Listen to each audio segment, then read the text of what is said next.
Imagina un joven pastor que desafía a un gigante, se convierte en rey, y enfrenta traiciones inimaginables. Esta no es solo una historia antigua, es una saga de valor, fe y perseverancia. Hoy, vamos a desenterrar cada detalle de la vida de David, desde su origen humilde hasta su trono en Jerusalén. Bienvenidos de nuevo a Palabra Viva. Hoy te traemos una historia cautivante que no querrás perderte. Prepárate para sumergirte en el fascinante viaje de uno de los personajes más legendarios de la Biblia.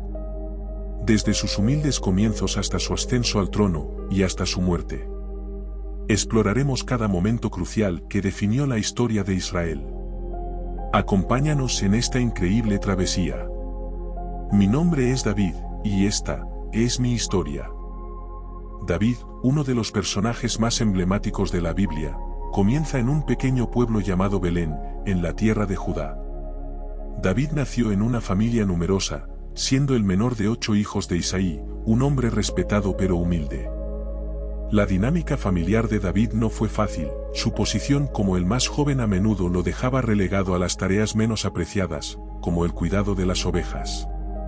A primera vista, no parecía haber nada en él que hubiera podido impresionar a Dios, nada que lo hubiera hecho exclamar, vaya, ese es el hombre que estoy buscando. David no lucía muy diferente al resto de los jóvenes judíos de su edad. Samuel simplemente dijo que era de tez rosada, de bellos ojos y de buena presencia. Esa es la única descripción física que tenemos del joven David. Por tanto, sabemos que era apuesto, que tenía unos ojos hermosos y un aspecto saludable, bronceado por las muchas horas que pasaba bajo los efectos del sol y del viento. El aspecto exterior de David no parecía distinguirlo en nada de los demás.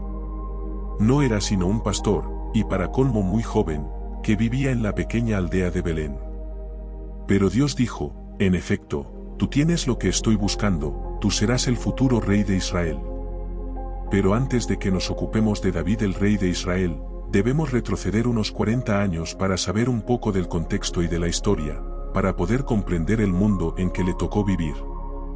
La gente estaba muy apartada de Dios. Ese fue el mundo en el que nació David. Elí, el sumo sacerdote, y sus perversos hijos, habían muerto, y Samuel, el sucesor, elegido por Dios, el último de los jueces, era ya un anciano. El pueblo había escuchado todos los relatos de cuando Israel fue una gran nación, de cuando Samuel estuvo en el apogeo de su carrera, y de cuando sometió a los filisteos y gobernó a la nación eficientemente y con sabiduría. Pero la mayoría del pueblo no sabía nada de eso por experiencia propia. Solo sabían que Samuel era un anciano y que había nombrado a sus hijos como jueces de Israel. ¿Y qué error tan grande fue ese? Veamos lo que dice la Biblia en cuanto a ellos. Primer libro de Samuel 8:1. Aconteció que habiendo envejecido Samuel, puso a sus hijos como jueces de Israel. Pero sus hijos no andaban en los caminos de él. Más bien, se desviaron tras las ganancias deshonestas, aceptando soborno y pervirtiendo el derecho. En realidad, los descarriados hijos de Samuel no eran la única razón para que el pueblo exigiera un rey. Los ancianos de Israel tuvieron una reunión cumbre en Ramá, un lugar situado en una región montañosa a unos 8 kilómetros de Jerusalén, y dijeron: Samuel, hay 3 razones por las que queremos un rey. En primer lugar, tú has envejecido. En segundo lugar, tus hijos no andan en tus caminos. Y en tercer lugar, queremos ser como las demás naciones. Por tanto, nómbranos un rey que nos gobierne como todas las demás naciones. Estamos cansados de adorar a un Dios invisible. Queremos un líder aquí en la tierra. Queremos ser como todas las demás naciones. Mira a los filisteos, a los moabitas, a los jebuseos y a todas las demás naciones. Todos ellos tienen reyes, queremos ser como ellos. Esto destrozó el corazón de Samuel y, por eso, fue a Dios en oración a decírselo. Primer libro de Samuel 8:7. Pero el Señor le dijo: escucha la voz del pueblo en todo lo que te pidan, pues no te rechazan a ti, sino que es a mí, a quien rechazan como rey suyo. Ahora pues, escúchalos, pero ponlos sobre aviso y dales a conocer los privilegios del rey que reinará sobre ellos. Por tanto, Dios les permitió tener exactamente lo que querían.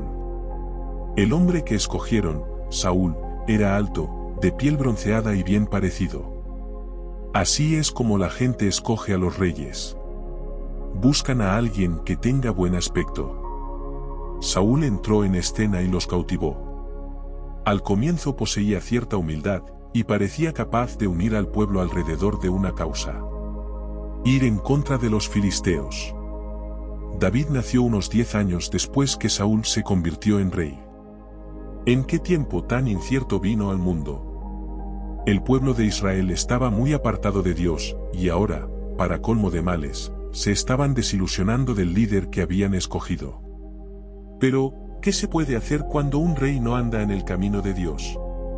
¿Qué hacer cuando alguien hace lo que quiere y todo le sale mal? Pero, por su misericordia, Dios no abandonó a su pueblo, sino que intervino a través de Samuel. Dios desechó a Saúl debido a su desobediencia y falta de fe. Saúl cometió su primer gran error al ofrecer un sacrificio que solo el profeta Samuel tenía autoridad para hacer. Impaciente y temeroso ante la ausencia de Samuel y la presión del ejército filisteo, Saúl no esperó la llegada del profeta y realizó el sacrificio él mismo. Samuel le reprendió severamente, diciéndole que su reino no perduraría debido a esta desobediencia. La segunda y más grave transgresión ocurrió cuando Dios ordenó a Saúl destruir completamente a los amalecitas, incluyendo a sus rebaños. Sin embargo, Saúl desobedeció y perdonó al rey Agag, además de guardar lo mejor de los rebaños bajo el pretexto de sacrificarlos a Dios. Samuel confrontó a Saúl, señalando que Dios valora la obediencia por encima de los sacrificios. Samuel declaró: por cuanto tú desechaste la palabra del Señor, Él también te ha desechado para que no seas rey. Estas acciones mostraron que Saúl no era un líder obediente a Dios, lo que llevó a su rechazo como rey de Israel. Primer libro de Samuel 13, 13 y 14. Entonces Samuel dijo a Saúl: has actuado torpemente. No guardaste el mandamiento que el Señor tu Dios te dio. Pues ahora el Señor hubiera confirmado tu reino sobre Israel para siempre. Pero ahora tu reino no será duradero. El Señor se ha buscado un hombre según su corazón, a quien Él ha designado como el soberano de su pueblo, porque tú no has guardado lo que el Señor te mandó. ¿Por qué Dios escoge a las personas? O quizás la pregunta debe ser: ¿qué clase de personas escoge y utiliza Dios? Para saberlo, debemos ir primero a un pasaje del Nuevo Testamento, en la primera carta a los Corintios 1, 26. Dios eligió lo necio del mundo, para avergonzar a los sabios, y lo débil del mundo, para avergonzar a lo fuerte. También Dios escogió lo vil del mundo y lo menospreciado, y lo que no es, para deshacer lo que es, a fin de que nadie pueda jactarse en su presencia. Cuando Dios escudriña la tierra en busca de líderes potenciales, no busca ángeles de carne. No está, de ninguna manera, buscando gente perfecta, ya que ésta no existe. Está buscando a hombres y mujeres como usted y como yo, seres comunes hechos de carne. Pero, ¿qué significa ser una persona según el corazón de Dios? Significa ser una persona cuya vida esté en armonía con el Señor. Que lo que es importante para el Señor sea importante para ella. Que lo que le preocupa al Señor, también le preocupa a ella. Que cuando le diga, ve a la derecha, la persona vaya a la derecha, que cuando diga, esto está mal y quiero que cambies, lo haga. Esta es la parte hermosa de esta historia. Observemos cómo se revela el Señor a Samuel. Primer libro de Samuel 16, 1. ¿Hasta cuándo has de llorar por Saúl, habiéndolo yo desechado para que no reine sobre Israel? Llena de aceite el cuerno y ve, yo te enviaré a Isaí, de Belén, porque de entre sus hijos me he provisto de un rey. Dios siempre sabe lo que hace, y por eso le dice a Samuel: ve a Belén, y allí encontrarás al hombre que ya he escogido. Samuel hizo lo que dijo el Señor. Cuando llegó a Belén, los ancianos de la ciudad salieron a recibirlo temblando y preguntaron: ¿es pacífica tu venida? Él respondió: sí, es pacífica. Vengo para ofrecer un sacrificio al Señor. Purifíquense y vengan conmigo al sacrificio. Después de purificar a Isaí y a sus hijos, los invitó al sacrificio. Y aconteció que cuando ellos llegaron, él vio a Eliab y pensó, ciertamente su ungido está delante del Señor. Esa es la primera vez que Samuel se entera de que Dios ya ha puesto su mirada en el hombre que sustituirá a Saúl. El hogar de David era un lugar donde los roles estaban claramente definidos. Sus hermanos mayores, fuertes y experimentados en la guerra, disfrutaban de la atención y el respeto de su padre. David, en cambio, era visto como el más débil y menos importante. Primero pasó Eliab. Primer libro de Samuel 16:7. Pero el Señor dijo a Samuel, no mires su apariencia ni lo alto de su estatura, pues yo lo he rechazado. Porque el Señor no mira lo que mira el hombre mira lo que está delante de sus ojos, pero el Señor mira el corazón. Luego Isaí hizo pasar a Abinadab, y luego a Samá. Luego, de repente, en medio de este desfile de posibles candidatos, encontramos el principio que rige la elección de Dios. Miremos lo que sigue con mucha atención. Entonces Samuel dijo a Isaí. Primer libro de Samuel 16:11. ¿Son estos todos los jóvenes? Y él respondió, todavía queda el menor, pero he aquí que está apacentando las ovejas. Samuel dijo a Isaí, manda a traerlo, porque no nos sentaremos a comer hasta que él llegue aquí. Vemos que Samuel tiene ahora, con la ayuda de Dios, la perspectiva correcta. Nada estorbaría su búsqueda de aquel a quien Dios había escogido. Resulta muy significativo que Isaí no tuviera a su hijo menor en esa habitación. Es en verdad interesante cómo revela Isaí dos errores muy comunes que cometen los padres. El primero, es que no apreciaba de la misma manera a todos sus hijos. El segundo es que no veía a su hijo menor sino a alguien que cuida las ovejas. Este trato diferenciador de su padre no solo influenció la autoestima de David, sino que también marcó su carácter y su relación con Dios. A pesar de ser menospreciado, David encontró consuelo y fortaleza en su fe. Pasaba largas horas en los campos, cuidando de las ovejas, componiendo salmos y alabanzas, y desarrollando una profunda comunión con Dios. Su habilidad para enfrentar desafíos con valentía, como proteger el rebaño de leones y osos, comenzó a formarse durante estos años solitarios pero espiritualmente ricos. Qué bueno es poder ver más allá de lo visible.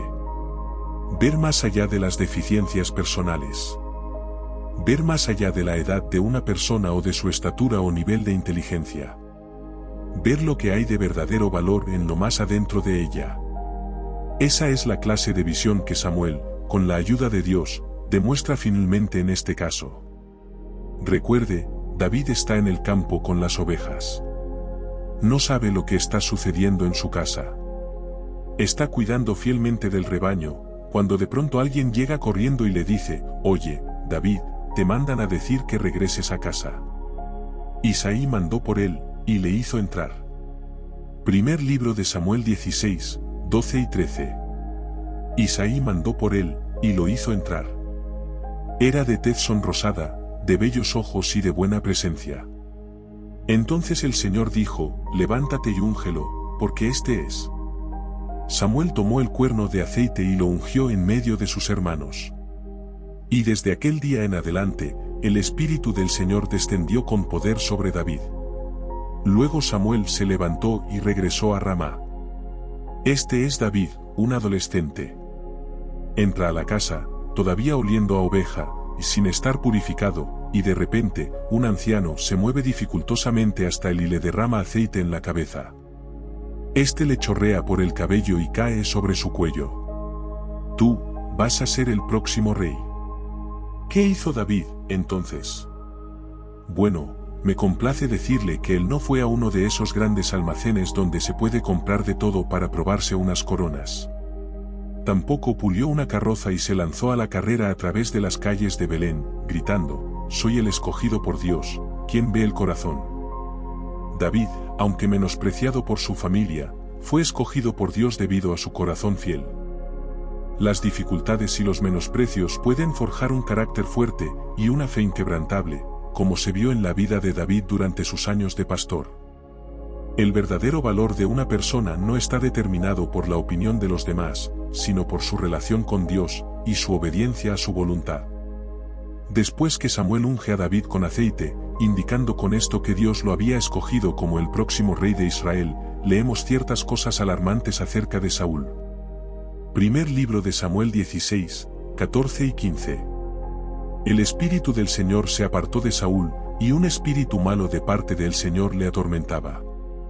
Entonces los servidores de Saúl le dijeron: He aquí, un espíritu malo de parte de Dios te atormenta. En eso consistía el mal de Saúl, y era tan visible a los ojos de quienes lo rodeaban que hasta su criado se dio cuenta de que necesitaba ayuda, y por eso le sugirió osadamente. Primer libro de Samuel 16, 16 y 17. Diga nuestro Señor a tus servidores que están delante de ti, que te busquen a alguien que sepa tocar el arpa, para que cuando el espíritu malo de parte de Dios venga sobre ti, él toque con su mano, y tú te sientas bien. Y Saúl respondió a sus servidores: Búsquenme, por favor, alguno que toque bien, y tráiganmelo. Saúl estaba deprimido. Por eso dice: Tráiganme a un músico que me haga sentir mejor. Primer libro de Samuel 16, 18 y 19. Entonces uno de los criados respondió diciendo: He aquí, he visto a un hijo de Isaí, de Belén, que sabe tocar. Él es valiente, hombre de guerra, prudente de palabra, de buena presencia, y el Señor está con él. Saúl envió mensajeros a Isaí, diciendo: Envíame a tu hijo David, el que está con las ovejas. David no lo sabía, pero se estaba preparando en el camino de convertirse en rey. Así es como funciona el programa de Dios. Usted puede pensar que cierta destreza que aprendió o utilizó hace muchos años no sirve de nada, o que ha desperdiciado todo su tiempo haciendo esto y aquello, pero no lo crea. Dios puede utilizar lo que parece ser la parte más insignificante de su pasado y ponerlo a usted en el lugar preciso en el que pueda utilizar ese don o destreza particular. Así fue como sucedió con David. Él jamás hizo valer sus privilegios sobre Saúl. Nunca sintió celos o envidia por la posición del rey. No era presuntuoso. Había sido ungido, pero dejó que el Señor abriera todas las puertas. Recuerde, David era un hombre según el corazón de Dios. Al entrar David a la presencia del rey, Saúl no tenía idea de quién era este joven de pie delante de él, con un instrumento musical colgado del hombro. El sucesor de Saúl estaba de pie frente a él, y el rey jamás lo supo. David, desde luego, jamás lo mencionó. Había venido con un solo propósito: ministrarle al rey en su depresión. La música de David era eficaz, reconfortaba a Saúl. Primer libro de Samuel 16, 23. Y cuando el espíritu maligno venía de parte de Dios y atormentaba a Saúl, David tomaba el arpa y la tocaba. Con esto Saúl se calmaba y se sentía mejor, y el espíritu maligno se apartaba de Saúl. Es en las cosas pequeñas y en medio de la soledad que sabemos si servimos para las cosas grandes. Si usted quiere ser una persona con una visión grande, tiene que cultivar el hábito de hacer bien las cosas pequeñas. Es así como Dios prepara de verdad. Cuando Dios desarrolla nuestras cualidades internas, nunca tiene prisa. La conversión de un alma es el milagro de un momento, la formación de un santo es tarea de toda una vida. Cuando Dios desarrolla el carácter, lo hace durante toda una vida, porque Él nunca tiene prisa. Es en la escuela de la soledad y el anonimato donde aprendemos a ser hombres y mujeres de Dios. La situación política y espiritual de Israel durante la juventud de David era crítica. En esta narrativa, se destacan varias enseñanzas. Primero, Dios puede elevar a aquellos que son subestimados y despreciados por los hombres, mostrando que su elección no depende de la opinión humana sino de su propósito divino. Segundo, las pruebas y desafíos pueden ser usadas por Dios para preparar y fortalecer nuestro carácter y fe. Tercero, la verdadera confianza y seguridad deben estar en Dios y no en las circunstancias o la aprobación de otros. La promesa bíblica que resuena aquí se encuentra en Proverbios 3, 5 y 6. Confía en el Señor de todo corazón, y no te apoyes en tu propia prudencia. Reconócelo en todos tus caminos, y Él enderezará tus sendas. Esta promesa nos asegura que, al confiar plenamente en Dios, Él guiará nuestros pasos y nos llevará a cumplir su propósito perfecto, sin importar las adversidades o la falta de reconocimiento humano. El joven David, tras haber sido ungido en secreto por Samuel y continuar su vida como pastor, fue enviado por su padre Isaí al campo de batalla para llevar provisiones a sus hermanos mayores, quienes servían en el ejército de Saúl. La nación de Israel se encontraba en un momento de gran tensión, enfrentándose a los filisteos, un enemigo formidable que amenazaba su seguridad y estabilidad. Durante su visita al campamento, David escuchó el desafío de Goliat, un gigante filisteo que durante 40 días había estado burlándose del ejército de Israel y desafiando a cualquiera a combatir con él. Goliat, confiado en su tamaño y fuerza, sembraba miedo entre los soldados israelitas, quienes estaban aterrorizados y no se atrevían a enfrentarlo. Si lo que Dios dice alguna vez fue pertinente, fue en esta batalla. Goliat tenía todas las cosas que normalmente impresionarían y amedrentarían a cualquiera. En este caso, sin embargo, David había recibido la capacidad de ver las cosas como Dios siempre las ve, y no se sentía impresionado ni amedrentado. La razón era que, no importa lo grande que pueda ser un gigante, Dios es más grande. Y no importa lo poderoso que pueda ser, Dios es todopoderoso. Ahora bien, teniendo esto presente, echemos una mirada al campo de batalla. Primer libro de Samuel 17, 1 al 3. Los filisteos volvieron a reunir sus tropas en Soco, un pueblo de Judá, y acamparon en Efes-Damín, entre Soco y Azeca. También Saúl reunió a los israelitas y acamparon en el valle de Elá, y se prepararon para presentar combate. Un valle separaba a los dos ejércitos. Los filisteos estaban de un lado del monte, y los israelitas estaban del otro lado. Los filisteos reunieron sus tropas para la guerra y se congregaron en Soco, que pertenecía a Judá. Después acamparon entre Soco y Azeca, en Efes-Damín. Primer libro de Samuel 17, 23 y 24, dice: Pero mientras hablaba con ellos, oyó que Goliat, el guerrero filisteo, se puso en medio de los dos campamentos y lanzó el mismo desafío de los días anteriores. También vio cómo, al ver al guerrero filisteo, los soldados israelitas se echaban a correr llenos de miedo. David, indignado por las blasfemias de Goliat contra el Dios de Israel, se ofreció a enfrentarlo. Su decisión no fue impulsada por arrogancia, sino por una profunda fe en Dios. Antes del enfrentamiento con Goliat, el rey Saúl hizo una promesa para motivar a los soldados de Israel. Primer libro de Samuel 17, 25. A quien lo venza, el rey Saúl lo colmará de riquezas y, además, le dará a su hija en matrimonio, y su familia quedará libre de pagar tributos.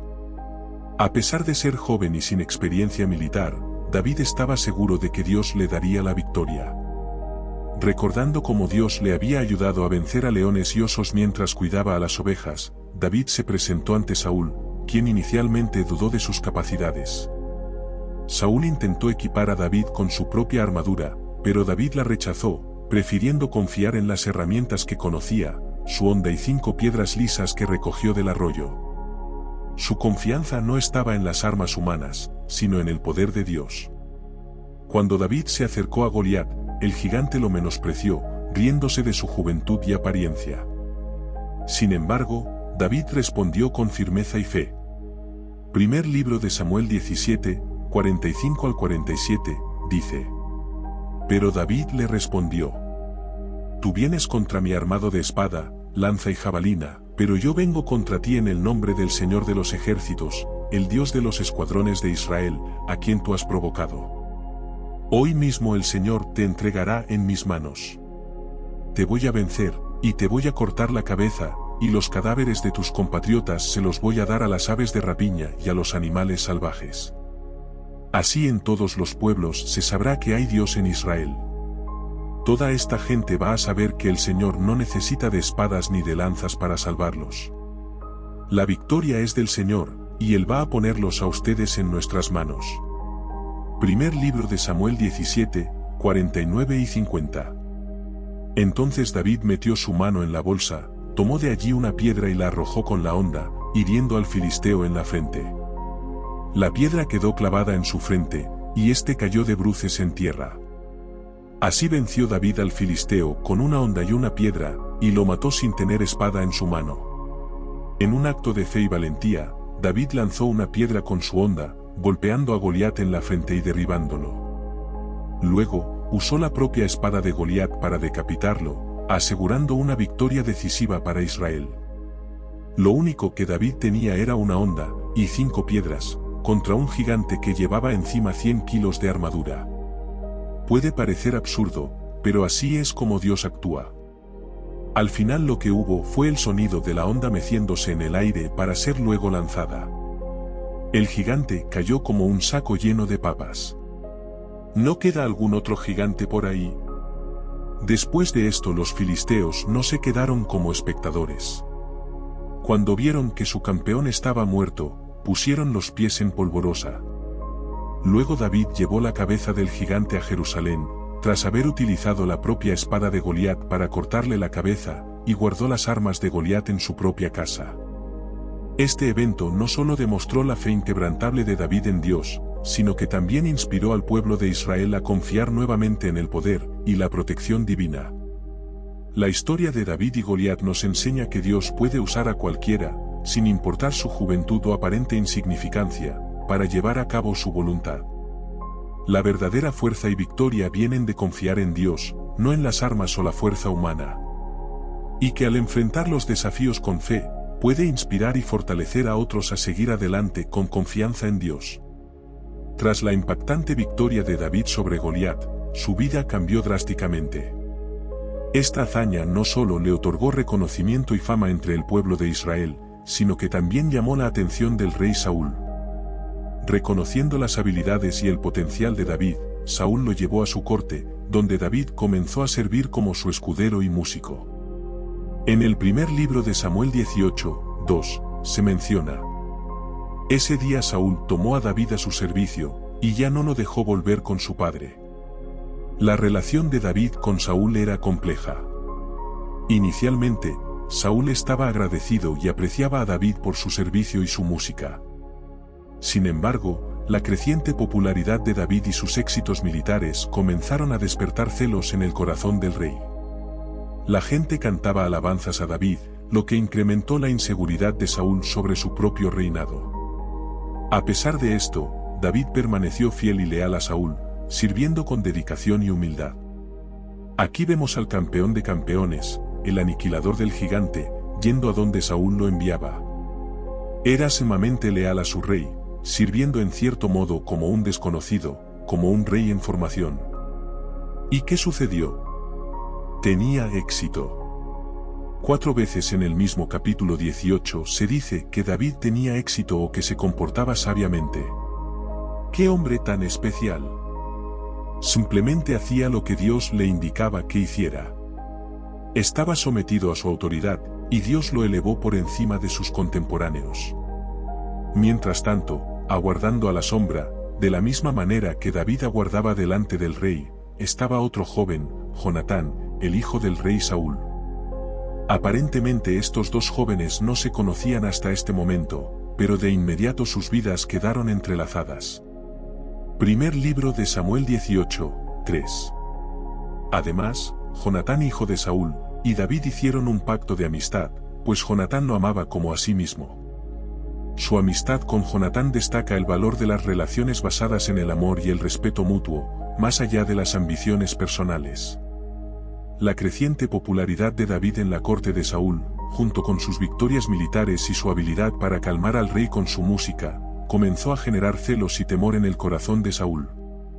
Primer libro de Samuel 18:6-8. Después de que David mató al filisteo Goliat y regresó con el ejército, las mujeres de todas las ciudades israelitas se reunieron para recibir al rey Saúl y danzar y cantar al son de panderos y otros instrumentos musicales, pero en sus cantos y danzas decían: Saúl mató a miles de guerreros, pero David mató a más de 10.000. Cuando Saúl oyó esto, se enojó mucho, pues le desagradó escuchar que a David le reconocieran haber matado 10 veces más soldados que a él, así que dijo: ahora solo falta que David se quede con mi reino. Y desde ese día le empezó a tener mala voluntad. Este miedo se transformó en una profunda envidia y paranoia, llevando a Saúl a ver a David como una amenaza a su trono. A pesar de la lealtad de David, Saúl intentó matarlo en varias ocasiones. El primer intento de asesinato ocurrió cuando Saúl, en un arrebato de ira y celos, arrojó su lanza hacia David mientras éste tocaba el arpa. Primer libro de Samuel 19:10, se narra. De pronto, Saúl tomó la lanza y la arrojó, con la intención de atravesar con ella a David, pero éste la esquivó, y la lanza quedó clavada en la pared. Esa misma noche David escapó de morir y huyó. Este incidente marcó el inicio de una serie de intentos de Saúl por acabar con la vida de David, obligándolo a huir y vivir como un fugitivo. David se refugió inicialmente en Naiot, en Ramá, donde buscó la protección del profeta Samuel. Sin embargo, Saúl lo persiguió hasta allí, obligando a David a continuar su huida.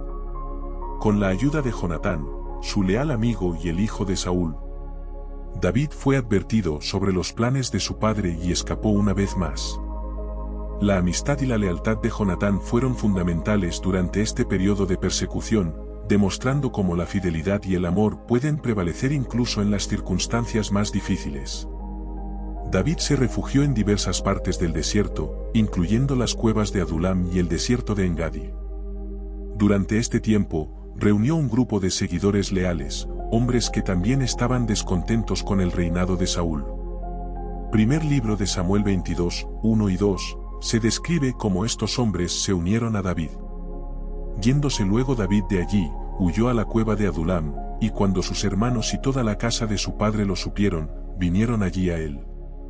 Y se juntaron con él todos los afligidos, y todo el que estaba endeudado, y todos los que se hallaban en amargura de espíritu, y fue hecho jefe de ellos, y tuvo consigo como 400 hombres. Estos hombres fueron conocidos como los valientes de David. Eran un grupo de guerreros leales, y altamente capacitados y valientes, que lo acompañaron y protegieron a lo largo de sus conflictos y su reinado. Estos hombres, destacados por sus habilidades en combate, desempeñaron un papel crucial en la consolidación y defensa del reino de Israel. Durante su tiempo como fugitivo, David probó su fidelidad a Dios y su obediencia estricta, al consultar al sacerdote para saber cuándo moverse y cuándo esconderse. También cuándo atacar, y cuándo refugiarse. Fue en este tiempo como forajido y protector de Israel, que conoció a Abigail. Ella se destacó por su sabiduría y coraje al intervenir pacíficamente para prevenir que David cometiera una masacre en respuesta a las ofensas de su esposo Nabal. Su prudencia impresionó tanto a David que, tras la muerte de Nabal, él la tomó como esposa. David tuvo 2 oportunidades para matar a Saúl, pero en ambas ocasiones se negó a hacerlo. En una de esas ocasiones, en una cueva, en Engadi, y David cortó un pedazo del manto de Saúl mientras éste dormía, pero no le hizo daño. Los hombres de David vieron esto como una señal de Dios, una oportunidad para acabar con su perseguidor de una vez por todas.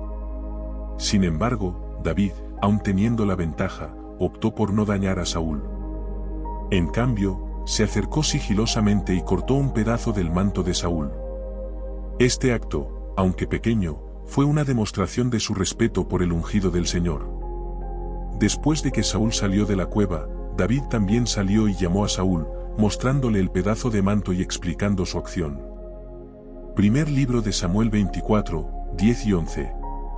Comprueba por ti mismo que el Señor te puso hoy en mis manos, allí dentro de la cueva. Mis hombres me insistían que te matara, pero yo te perdoné, pues me dije: no puedo hacerle ningún mal a mi Señor, porque Dios lo consagró como rey. Mira, Padre mío, aquí en mi mano tengo el borde de tu manto. Yo lo corté, y no te maté. Date cuenta que nunca te he traicionado, y tampoco te he hecho ningún mal, sin embargo, tú me andas persiguiendo con la intención de matarme. Y es que, la verdadera fidelidad a Dios implica respetar su autoridad y sus ungidos, incluso cuando ellos actúan injustamente. David, aun en circunstancias adversas, inspiró lealtad, y acercó a aquellos que buscaban justicia y un cambio. La fe y la dependencia de David en Dios, en lugar de recurrir a la violencia y la venganza, son un testimonio poderoso de su carácter y de su confianza en el plan divino. Esta confrontación mostró el corazón de David, un corazón dispuesto a obedecer a Dios y respetar su autoridad, incluso cuando tenía la oportunidad de vengarse. La respuesta de Saúl fue de reconocimiento y arrepentimiento temporal. En lágrimas, admitió que David era más justo que él, y profetizó que David ciertamente sería rey y establecería el reino de Israel. La fidelidad de David a Dios, respetando al ungido del Señor, nos enseña a honrar la autoridad establecida por Dios, incluso cuando esa autoridad es injusta. Tercero, la humildad de David al confrontar a Saúl con respeto y verdad, nos muestra cómo abordar la confrontación con gracia y verdad. Después del conmovedor encuentro en la cueva, la tensión entre ambos continuó. Saúl, aunque temporalmente conmovido, no dejó de buscar la vida de David. Ante la persistente amenaza, David tomó una decisión estratégica y se refugió entre los filisteos, enemigos tradicionales de Israel. Después de habitar con ellos y luego, ser rechazado por los príncipes filisteos, David y sus hombres regresaron a Ziclag. Al llegar, encontraron que la ciudad había sido saqueada y quemada por los amalecitas, y que sus mujeres e hijos habían sido capturados.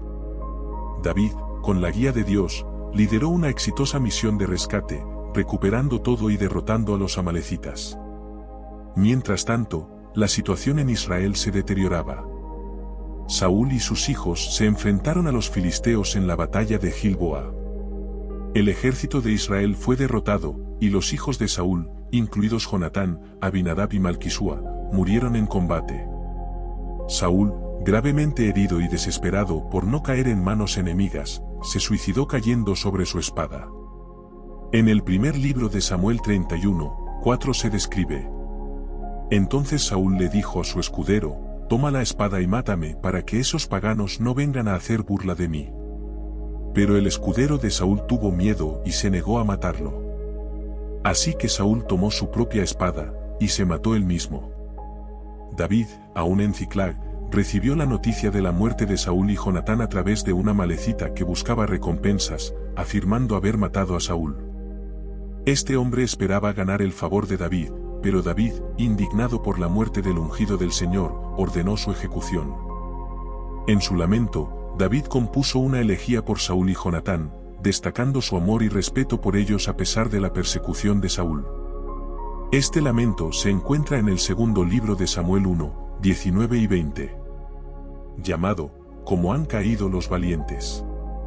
Al final, sin embargo, se convierte en rey, el segundo rey de Israel, escogido y ungido por Dios mismo. ¿Cómo llegó al trono? ¿Lo tomó por asalto y exigió que todo el mundo se sometiera a su autoridad? No. David era un hombre inteligente. Había aprendido a dirigir y a cómo lograr la adhesión de los demás en torno suyo, por sus aflicciones pasadas, especialmente cuando tuvo que vivir en la cueva. Muchas veces manejamos mejor las aflicciones que las promociones. Y es que, por cada hombre que sabe afrontar la prosperidad, hay 100 que saben afrontar la adversidad. Pero David era un hombre de cara al éxito. Su predecesor había muerto por su propia mano. Si hubo alguna vez la oportunidad de que un hombre tomara la vida con sus manos y exigiera ser seguido, esta era la ocasión. Pero él no lo hizo. Después de enterarse de la noticia de la muerte de Saúl, David consultó a Dios, y el Señor le respondió: Sube a Hebrón. Quizás usted se encuentra ahora en una situación en la que se está diciendo: Dios evidentemente ha abierto una puerta, y estoy a punto de entrar por ella. Pero, ¿qué es lo que debo hacer? Nuestra inclinación es dispararnos cuando vemos que podemos lograr algún beneficio en ello.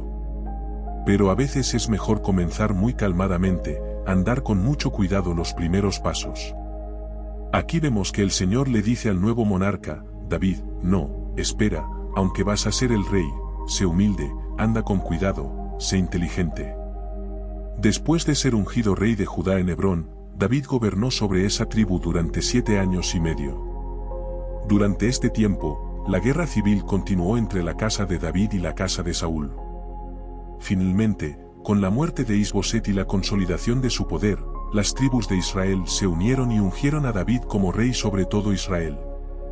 Consolidado como rey de Israel, David buscó una capital que unificara a las tribus del norte y del sur. Jerusalén, una ciudad fortificada y estratégicamente ubicada, ocupada por los jebuseos, parecía la elección perfecta. Sin embargo, los jebuseos se sentían seguros en su fortaleza y desafiaron a David, diciendo que incluso los ciegos y cojos podrían defender la ciudad contra él. David, utilizando una estrategia inteligente, dirigió a sus hombres a través del túnel de agua para tomar la ciudad. La conquista de Jerusalén no solo mostró la capacidad militar de David, sino también su visión política y espiritual. Al establecer Jerusalén como su capital, David unificó al pueblo de Israel bajo un solo reino y estableció una ciudad que se convertiría en el centro espiritual y político de la nación. La elección de Jerusalén como capital también tenía un profundo significado espiritual. La ciudad de Sión se convertiría en el símbolo de la presencia de Dios y la sede del futuro templo. David comprendía la importancia de centralizar la adoración al Señor en Jerusalén, preparando el camino para una nación unida en su devoción a Dios.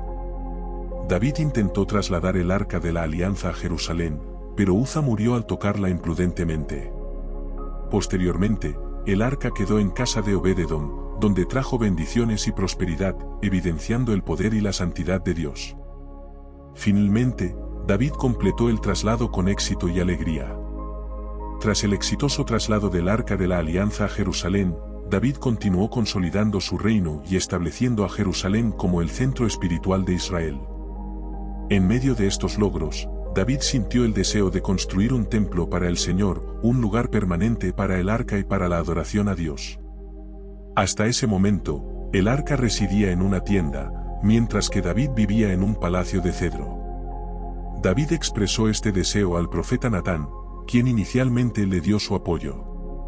Sin embargo, esa misma noche, Dios habló a Natán, revelándole un mensaje para David, pues Dios tenía un plan diferente para David. En lugar de que David construyera un templo, Dios hizo un pacto con él, conocido como el pacto davídico. Dios prometió que establecería la casa de David y su reino para siempre. Dios declaró. Segundo libro de Samuel 7, 12 y 13. Cuando te llegue el momento de ir a descansar con tus padres, yo elegiré a uno de tus propios hijos y afirmaré su reinado. Será él quien me edifique un templo, y afirmaré su trono para siempre. Este pacto tenía varias implicaciones importantes. Primero, aseguraba que el linaje de David permanecería en el trono de Israel, una promesa que se cumpliría plenamente en Jesucristo, el Mesías, quien sería descendiente de David y cuyo reino sería eterno. Segundo, aunque David no construiría el templo, su hijo Salomón lo haría, cumpliendo así el deseo de David de tener un lugar permanente de adoración para Dios. La reacción de David a este pacto fue de humildad y gratitud. Segundo libro de Samuel 7, 18 y 19. David respondió. Entonces el rey David fue y se presentó ante el Señor, y le dijo, Señor y Dios, ¿quién soy yo, y qué es mi familia, para que me hayas encumbrado tanto? Y hasta te parece poco lo que me has dado, Señor y Dios, que me haces mayores promesas para mis descendientes. No hay nadie que actúe como tú, Señor y Dios. Las enseñanzas de esta etapa de la vida de David son profundas. Subraya la importancia de confiar en los planes de Dios, incluso cuando difieren de nuestros propios deseos y aspiraciones. También, muestra cómo Dios puede tener propósitos más grandes y eternos que los que podemos imaginar. Y enfatiza la fidelidad de Dios en cumplir sus promesas, estableciendo un reino eterno a través del linaje de David. Una promesa bíblica relevante se encuentra en Jeremías 33, 14 y 15. Vienen días en que yo confirmaré las buenas promesas que he hecho a la casa de Israel y a la casa de Judá. Cuando llegue el día y el momento, haré que de David surja un renuevo de justicia, que impondrá la justicia y el derecho en la tierra. Esta promesa refuerza la certeza del pacto davídico y la venida de Cristo como el cumplimiento perfecto de la promesa de Dios. David fue también humano, y cometió graves pecados. Tuvo 3 grandes fracasos en su vida. El primer gran fracaso fue que se involucró tanto en la actividad pública, que perdió el control de su familia. Este hombre tuvo demasiadas esposas y demasiados hijos a quienes liderar y criar debidamente. Por ser un hombre de gran pasión viril, se entregó apasionadamente a las mujeres. El resultado fue que tuvo demasiados hijos que fueron dejados a su suerte en cuanto a su crianza. Hay poca diferencia entre la vida en los barrios pobres y la vida en el palacio de un rey si no hay suficiente dirección y guía paternas. Un rey o una reina pueden tener hijos pródigos y rebeldes tan fácilmente como aquellos que carecen de riqueza y posición social. Eso fue exactamente lo que le ocurrió a David. En el apogeo de su reinado, cuando se están produciendo todos estos admirables acontecimientos, es evidente que David se había desconectado de su familia. Sus hijos eran unos indisciplinados. Y como veremos más adelante, se rebelaron contra él. Engañaron a su padre y lo echaron del trono. David tuvo trágicamente que huir como un animal herido. Tamar, una hermosa hija de David y hermana de Absalón, fue violada por su medio hermano, otro hijo de David llamado Amnón. Este horroroso hecho dio como resultado un asesinato y grandes relaciones disfuncionales dentro de la familia real. De acuerdo con el texto sagrado, la única reacción de David fue que se enojó mucho. Eso fue todo. Para asegurarte de no perderte las increíbles historias de la Biblia, suscríbete ahora a nuestro canal Palabra Viva. Aquí no solo continuarás descubriendo los giros y las intrigas de la vida de los personajes más emblemáticos de la Biblia, sino que también te sumergirás en profundas enseñanzas y momentos inspiradores que podrían transformar tu perspectiva de fe. Únete a nuestra comunidad, y sé parte de cada revelación y cada batalla épica que aún está por venir. Después de recibir el pacto divino que aseguraba la permanencia de su linaje en el trono, David experimentó una época de estabilidad y éxito en su reinado. Sin embargo, en medio de esta prosperidad, ocurrió el segundo gran fracaso que marcó un punto oscuro en su vida. Su pecado con Betsabé. Es primavera, la estación lluviosa ha llegado a su fin, y una cálida brisa sopla sobre Jerusalén. Sobre las ventanas abiertas cuelgan cortinas ondulantes, y las estrellas comienzan a titilar allá arriba en el cielo despejado. Era un atardecer cálido y precioso de primavera. Acababa de ponerse el sol y aconteció que en el tiempo en que los reyes suelen salir a la guerra, que David envió a Joab junto con sus servidores y con todo Israel. Ellos destruyeron a los hijos de Amón y pusieron sitio a Rabá. Pero David se había quedado en Jerusalén. David se hallaba en la cama, no en el campo de batalla. De haber estado donde debía, con sus soldados, nunca habría ocurrido el episodio de Betsabé. Nuestras mayores batallas no suceden, por lo general, cuando estamos trabajando duro. Tienen lugar cuando no tenemos nada que hacer, cuando tenemos tiempo de sobra, cuando estamos aburridos. En esos momentos es cuando tomamos esas decisiones funestas que después pagamos caro. En eso estaba David, siendo indulgente consigo mismo, más allá de lo prudente. Debía estar en el campo de batalla, pero en vez de eso se hallaba en su alcoba. Y decidió ir a tomar un poco de sol en la azotea de su hermoso palacio. Segundo libro de Samuel 1, 2-5 se relata. Y un día por la tarde, mientras se paseaba por la azotea de su palacio después de la siesta, vio desde allí a una mujer muy hermosa, que se estaba bañando. Al preguntar quién era ella, le dijeron que se llamaba Betsabé, y que era hija de Elián y esposa de Urías elitita. Entonces David ordenó que la llevaran a su presencia, y ella se presentó ante él, y él la tomó y se acostó con ella. Después de tener relaciones, ella se purificó y regresó a su casa. Pero Betsabé quedó embarazada, cuando se dio cuenta, se lo hizo saber a David. Cuando leemos esta terrible historia, instintivamente pensamos que el pecado fue de David, pero esta atractiva mujer no puede ser disculpada del todo. Betsabé fue poco cuidadosa e imprudente. Carecía de la modestia acostumbrada entre las hebreas, porque de ninguna manera se habría bañado en un lugar donde sabía que podía ser vista. Desde su azotea debía haber mirado muchas veces el palacio real y debía saber que desde allí podía ser vista. No basta con evitar el pecado propio. El Nuevo Testamento insiste en que los cristianos deben asegurarse de no ser piedras de tropiezo para los demás. Al descubrir el embarazo de Betsabé, David intentó ocultar su pecado. Llamó a Urías de la batalla, con la esperanza de que él se acostara con su esposa y así pudiera pasar el hijo como suyo. Sin embargo, Urías, mostrando una integridad excepcional, se negó a disfrutar de los placeres del hogar mientras sus compañeros estaban en el campo de batalla. Al no poder persuadirlo, David recurrió a una medida extrema. Envió a Urías de vuelta a la guerra con una carta para Joab, el comandante del ejército, ordenando que Urías fuera puesto en el frente de batalla, donde seguro moriría. Este plan tuvo éxito, y Urías fue muerto en combate. Cuando una persona actúa dominada por el pánico, no piensa con lógica. En realidad, no piensa, sino que reacciona.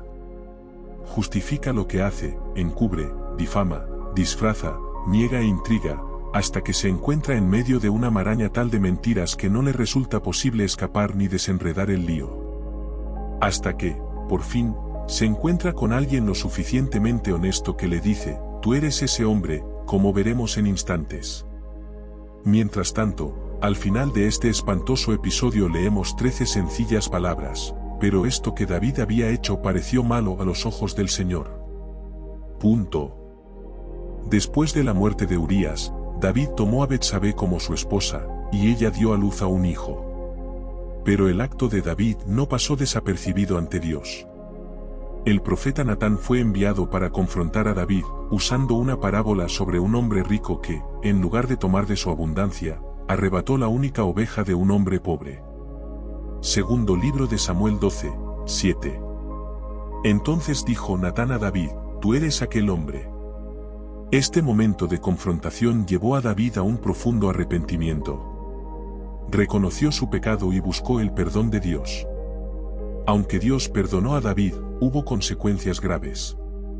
El hijo nacido de la unión con Betsabé enfermó, y murió.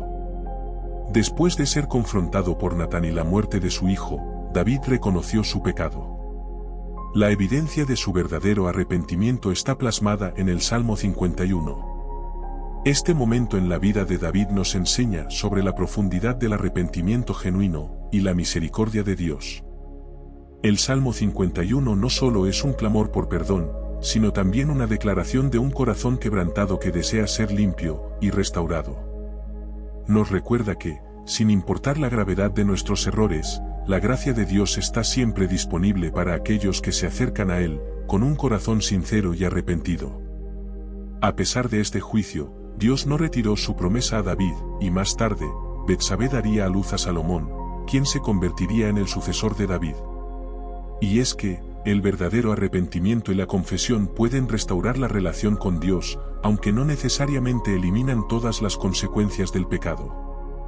Debemos entender que la misericordia y la gracia de Dios son abundantes, como se evidencia en la inclusión de Salomón en el linaje real, y la promesa de Dios a David. Una promesa bíblica que resuena con esta historia se encuentra en primera carta de Juan 1, 9. Si confesamos nuestros pecados, Él es fiel y justo para perdonar nuestros pecados, y limpiarnos de toda maldad. Después del trágico episodio con Betsabé y el posterior arrepentimiento de David, su familia continuó enfrentando problemas graves. Uno de los más significativos fue la rebelión de su hijo Absalón. Este evento puso a prueba el liderazgo y el corazón de David de maneras profundas y dolorosas. Absalón, uno de los hijos de David, era conocido por su extraordinaria belleza y carisma. Sin embargo, su ambición y resentimiento crecieron tras la violación de su hermana Tamar por su medio hermano Amnón, y la falta de acción de David para castigar a Amnón. Absalón vengó la deshonra de su hermana matando a Amnón y luego huyendo a Jesús, donde permaneció 3 años antes de ser traído de vuelta a Jerusalén por Joab, el comandante del ejército de David. Aunque a Absalón le fue permitido regresar, su relación con David permaneció tensa y distante. Este distanciamiento alimentó aún más el resentimiento y las ambiciones de Absalón. Con el tiempo, Absalón comenzó a ganarse el favor del pueblo de Israel. Se paraba a la entrada de la ciudad y ofrecía justicia a aquellos que venían a buscar ayuda del rey, robándose así el corazón del pueblo. Finalmente, Absalón declaró su rebelión en Hebrón, y fue proclamado rey por sus seguidores. La noticia llegó a David, quien se vio obligado a huir de Jerusalén para salvar su vida y la de sus leales. Este momento es particularmente doloroso, ya que David se encuentra escapando de su propio hijo. En segundo libro de Samuel 15:30, se narra, David subió la cuesta de los olivos, y la subió llorando, llevando la cabeza cubierta y los pies descalzos. También todo el pueblo que tenía consigo cubrió cada uno su cabeza, e iban llorando mientras subían. La rebelión de Absalón llevó a una serie de batallas entre las fuerzas leales a David, y los seguidores de Absalón. Finalmente, en el bosque de Efraín, las fuerzas de Absalón fueron derrotadas. Absalón, atrapado en un árbol por su cabello mientras intentaba escapar, fue asesinado por Joab, a pesar de las instrucciones de David de tratarlo con gentileza. Joab, tomando 3 dardos en su mano, los clavó en el corazón de Absalón, que aún estaba vivo en medio de la encina. Y 10 jóvenes escuderos de Joab rodearon e hirieron a Absalón, y acabaron de matarlo. La muerte de Absalón sumió a David en un profundo dolor. Este trágico episodio muestra las consecuencias devastadoras del pecado, y la falta de acción en la familia. Después de la rebelión de Absalón y el doloroso proceso de restaurar la estabilidad en su reino, David cometió un tercer error trágico y significativo en los últimos años de su reinado. Este error fue ordenar un censo de Israel y Judá, una acción que trajo graves consecuencias. A pesar de las advertencias de Joab, su comandante militar, David insistió en realizar el censo. Segundo libro de Samuel 24, 2-4, se describe. Llamó a Joab, que era el general de su ejército, y le dijo, «Ve y recorre todas las tribus de Israel, desde Dan hasta Beerseba, y haz un censo del pueblo. Quiero saber cuántos son». Pero Joab le respondió al rey, «Que el Señor multiplique al pueblo 100 veces, y que su majestad llegue a verlo». «¿Por qué quiere su majestad hacer esto?». Pero la orden del rey pudo más que Joab y sus capitanes, así que Joab y sus capitanes salieron del palacio y se dispusieron a levantar el censo de Israel. Este censo fue visto como un acto de orgullo y falta de confianza en Dios, ya que parecía depender más de la fuerza militar y los números del pueblo que en la providencia y protección divina. Al final del censo, David se dio cuenta de su pecado y buscó la misericordia de Dios. En el segundo libro de Samuel 24:10, se relata. Pero después de haber censado al pueblo, David se sintió muy apesadumbrado y fue a decirle al Señor, «He cometido un grave pecado. Te ruego, Señor, que perdones a este siervo tuyo por haber sido tan necio». Dios envió al profeta Gad para ofrecer a David 3 opciones de castigo: 3 años de hambre en la tierra, 3 meses de huir ante sus enemigos, o 3 días de plaga. David eligió la plaga, prefiriendo caer en las manos de Dios que en las manos de los hombres, confiando en la misericordia divina. La plaga se extendió por Israel, y 70.000 hombres murieron. Cuando el ángel destructor llegó a Jerusalén, Dios se compadeció y detuvo la plaga. En ese lugar, en la era de Arauna el Jebuseo, David erigió un altar y ofreció sacrificios a Dios, rogando por el fin de la plaga. Dios respondió a la oración de David, y la plaga cesó. Este lugar se convertiría posteriormente en el sitio donde Salomón construiría el templo. El orgullo y la autoconfianza pueden llevarnos a decisiones que desagradan a Dios y tienen graves consecuencias. Después del trágico episodio del censo y la plaga, David, lleno de gratitud por la misericordia de Dios y con una renovada humildad, dedicó sus últimos años a preparar el terreno para la construcción del templo. Aunque Dios le había revelado que él no sería el encargado de edificar el templo debido a que había derramado mucha sangre en guerras, David se comprometió a reunir todos los materiales necesarios para que su hijo Salomón pudiera llevar a cabo esta gran obra. David comenzó a acumular vastas cantidades de recursos. David también encargó a los líderes de Israel que ayudaran a su hijo Salomón y organizó a los levitas y sacerdotes para el servicio en el templo, asegurando que todo estuviera listo para la construcción del mismo. El deseo de David de construir el templo no solo reflejaba su amor por Dios, sino también su comprensión de la importancia de tener un lugar central de adoración, para unir al pueblo de Israel en su devoción a Jehová. David entrega los planos del templo a Salomón. David también les recordó a los líderes de Israel la importancia de buscar a Dios y seguir sus mandamientos para que la nación prosperara y el templo cumpliera su propósito de glorificar a Dios. En el primer libro de Crónicas 28:20. Además, David le dijo a su hijo Salomón: anímate y esfuérzate. Pon manos a la obra, y no temas ni desmayes. El Señor mi Dios estará contigo. No te dejará ni te desamparará, hasta que acabes toda la obra para el servicio de la casa del Señor. Después de años de reinado marcado por victorias, desafíos y una profunda devoción a Dios, los días finales de David se acercaron. Consciente de su avanzada edad y la proximidad de su muerte, David tomó medidas para asegurar una transición pacífica y estable del trono a su hijo Salomón. Abisag, la sunamita, fue llamada a servir al rey David en sus últimos días, cuando el monarca ya estaba avanzado en edad y su salud comenzaba a declinar.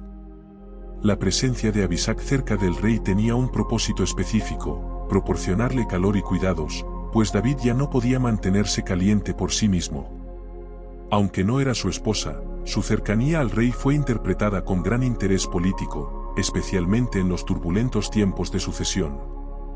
En este contexto de incertidumbre, Adonías, uno de los hijos de David, intentó aprovechar la debilidad de su padre para adueñarse del trono, declarándose rey sin esperar la aprobación o el fallecimiento de David. Adonías, apoyado por figuras influyentes como Joab, el comandante del ejército, y el sacerdote Abiatar, organizó un gran banquete para proclamarse rey, invitando a todos los príncipes y hombres importantes del reino, excepto a Salomón, Natán el profeta y otros leales a David. Este acto de sublevación no solo mostró las ambiciones de Adonías, sino que también precipitó una serie de eventos que culminarían en la confirmación de Salomón como el legítimo sucesor, según los deseos previamente expresados por David, y fortalecidos por la intervención estratégica del profeta Natán y Betsabé, madre de Salomón. La sublevación de Adonías es un claro ejemplo de las luchas internas por el poder que marcaron el final del reinado de David, y el comienzo de una nueva era bajo Salomón.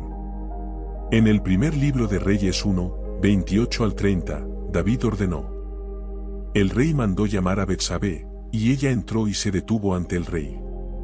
Entonces el rey hizo este juramento: juro por el Señor, que me ha librado de toda angustia, que yo te prometí delante del Señor, el Dios de Israel, que tu hijo Salomón reinará después de mí, y que él se sentaría en mi trono. Hoy cumplo mi promesa. David, en sus últimos días, se aseguró de que Salomón fuera ungido y proclamado rey públicamente, consolidando su sucesión y asegurando la unidad de Israel. David instruyó a Salomón sobre la importancia de seguir los mandamientos de Dios, y gobernar con justicia y sabiduría. En el primer libro de Reyes 2:1-3, David aconseja a su hijo. En los últimos momentos de su vida, el rey David le recomendó a Salomón, su hijo: estoy por recorrer la senda de todos los mortales. Ánimo, y sé un hombre. Cumple los mandamientos del Señor tu Dios, y no te apartes de sus caminos, sigue sus sendas y cumple con sus leyes y preceptos, tal y como están escritos en la ley de Moisés. Así prosperarás en todo lo que hagas y en todo lo que emprendas. Si lo haces, el Señor confirmará la promesa que me hizo cuando dijo: si tus hijos caminan por mis sendas y se comportan ante mí, con veracidad, y con todo su corazón y toda su alma, jamás te faltará un sucesor en el trono de Israel. Algunas vidas son tan significativas por sus valerosos logros, que constituyen el comienzo de una era. Pero otras determinan, con su muerte, el fin de una era. David, su pensamiento, sus ideas creativas, su magnífico ejemplo, dejan un verdadero abismo a través del escenario de la vida. El ejemplo de estas personas es tan grande que es difícil seguirlos después de su muerte. La muerte de David, el rey más grande que jamás tuvo Israel, marcó el fin de una era, la terminación de un periodo de tiempo sobre la tierra que nunca más se repetiría. A pesar de todo lo grande que llegó a ser Salomón, nunca tomó el lugar ni igualó al reinado de su padre David. En un sentido muy real, ambos dieron inicio y concluyeron una era. Antes de que veamos la historia del fin de la vida de David en el Antiguo Testamento, leamos el resumen que hace Pablo de la vida del gran rey, al pensar en ella siglos después. Hechos 13, 36. Ciertamente David, después de servir a su propia generación conforme al propósito de Dios, murió, fue sepultado con sus antepasados, y su cuerpo sufrió la corrupción. Este hombre conforme al corazón de Dios, fue enterrado en la ciudad de David, donde después de él, eran enterrados todos los reyes que hicieron lo recto ante los ojos de Dios. Su legado perduró no solo a través de sus obras y conquistas, sino también en los salmos que compuso, los cuales continúan siendo una fuente de inspiración y adoración. Primer libro de Crónicas 29, 28. David murió en buena vejez y lleno de años, de riquezas y de gloria. Y su hijo Salomón reinó en su lugar. Ese es un epitafio que resulta muy grato. Cuando un hombre de Dios muere, nada de Dios muere. Cuando un hombre de Dios muere, ninguno de los principios de Dios muere. En ninguna parte se ve eso tan claro como en la vida de David. ¿Qué lecciones podemos aprender de un hombre así? Aprendemos esperanza, a pesar de su humanidad. Aprendemos aliento y alabanza en el canto de sus salmos que brotaron de sus horas de alegría y desánimo. Aprendemos perdón en sus momentos sombríos de pecado. Y aprendemos el valor de servir al propósito de Dios en nuestra generación, a pesar de la perversidad que nos rodea, y aunque nuestros sueños no lleguen a realizarse de la manera que esperamos. Gracias, David, por ser un ejemplo para nosotros, enseñándonos con tu vida tan importantes verdades. Gracias, Padre, por ser nuestro dueño, por utilizarnos, a pesar de nuestra debilidad, por perdonarnos cuando caemos, y por amarnos a través de cada Saúl, Goliat, Jonatán, Abigail, Betsabé, Absalón, Joab y Salomón que hay en nuestra vida. Gracias por mostrarnos que podemos ser como David, personas que te aman y honran aun en los pequeños detalles. Al reflexionar sobre la vida de David, podemos ver cómo Dios utilizó sus fortalezas y debilidades para cumplir sus propósitos. A pesar de sus fallas, David fue un hombre conforme al corazón de Dios, y su historia nos enseña sobre la gracia, el arrepentimiento y la redención. Vamos a hacer una oración. Señor, así como David sirvió a su generación conforme a tu propósito para su vida, te pedimos que nos ayudes a encontrar y seguir el propósito que tienes para nuestras vidas. Queremos entregarte nuestro corazón, nuestras acciones y pensamientos. Reconocemos que solo en ti encontramos la verdadera paz y dirección. Te pedimos que nos enseñes a confiar en tu misericordia y tu gracia, que están disponibles para todos los que se acercan a ti con un corazón arrepentido. Como dijo David en el Salmo 51. Crea en mí, oh Dios, un corazón limpio, y renueva un espíritu recto dentro de mí. Ayúdanos a depender siempre de tu amor y perdón, y a vivir cada día bajo tu guía y luz. En el nombre de Jesús, amén. Te invitamos a suscribirte a nuestro canal Palabra Viva, para continuar explorando más historias apasionantes y poderosas enseñanzas bíblicas.